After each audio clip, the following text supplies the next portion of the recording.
ناو بەهەشتا یەک سەحابە قورئانە خوێنێ، یەک سەحابە لە ناو بەهەشتا بە دەنگە زوڵاڵەکەی خۆی قورئانە خوێنێ، خوا بیکاتە قسمەتمان بە گوێی خۆمان هەموو خەڵکی بەهەشت گوێیان لەو سەحابە بێ قورئانە خوێنێ لە ناو بەهەشتا. والله نە عومەری کوڕی خەتابە رضي الله عنه وارضاه، نا إمام أبو بكر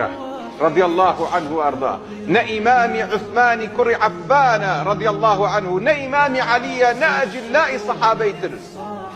نبي لالا كي أموالنا وجنة أم همو خلقينا وبهشت بحمو قوم كان فيش إسلام شو قمان أمو يقول ليتي بياك بناو الحارثة ابن نعمان. پیغمبری خواه ما بیسته زور تعجبه منه لجبريل برسي الله وكيوا قرآن خويني لنا بهشتا اوش الله وحارثي كري نعمانه كديتو بو ام دنياي لإسراء ومعراج دابزي ودواي حارثة قري حارثا بو بينن حارثي بو اينن الحارثة قال ما صنيعك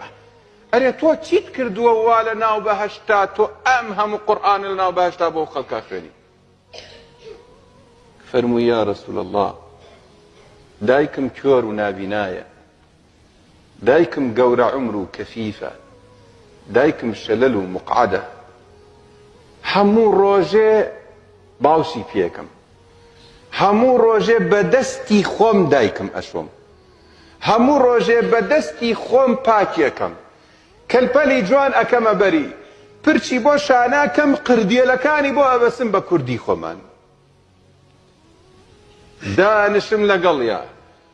حتى او قصب كامن جوي ليقرم يك جارش لجيان ما دنقم برز ذكري ولا سر دايكم والله في غنبري خواه فرموي كذلك البر